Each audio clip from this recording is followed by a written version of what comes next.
Kumusta mga boss? JC at kasama ko naman ang best friend ko sa school na si Lulu. Ako si Lulu. Hatid namin ni Lulu sa inyo ngayong umaga ang isang magandang balita tungkol sa K-12 program. Na bahagi ng Philippine Development Plan o PDP. Alam mo, Lulu, hindi na ako makapaghintay na ibahagi sa ating mga taga-subaybay ang baon nating magandang balita. Kaya naman sasabihin ko na, Game! sa pagsusumikap ng ating pamahalaan at kagawaran ng edukasyon sa pangunguna ni Brother Armin Luistro, nasolusyonan na ang nakakalulang 66,800 na classroom backlog.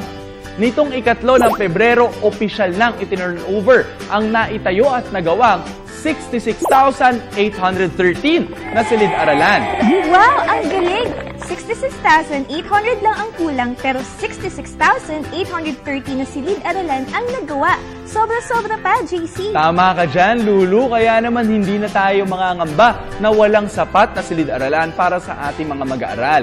Bahagi ng K-12 program na tiyaking maayos ang lugar na mga estudyante. At syempre, parte na nito ang pagkakaroon ng sapat na silid-aralan. Pero di pa tapos ang good news namin ni JC. Alam nyo, tama si Lulu. Tuloy-tuloy lang ang pagsusumikap ng DepEd sa pagtugon sa mga pangunahing pangangailangan ng ating mga mag-aaral. Katunayan nga, ayon kay DepEd Secretary Armin Luistro, mas maraming silid-aralan pa ang itatayo ng kanilang kagawaran para matiyak na hindi kukulangin ng classroom habang patuloy na ipinapatupad ang Senior High School Program.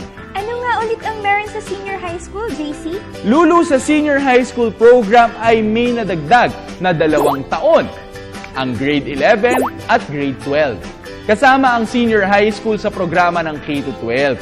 Layunin ng Senior High School na mabigyan ng sapat na panahon ang mga estudyante na mapag-aralan ang lahat ng mga subjects at paksang dapat matutunan sa kanilang school.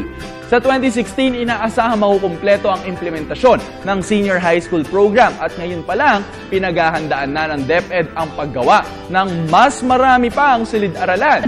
Tiyak, mas gagawin masok sa school ang mga bata, JC. Oo, Lulu, masarap talaga mag-aral kapag sapat ang iyong mga pangangailangan sa paaralan.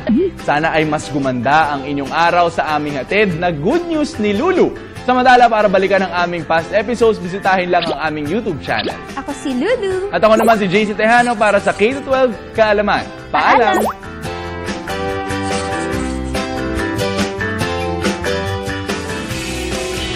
Maraming salamat sa JC Tejano.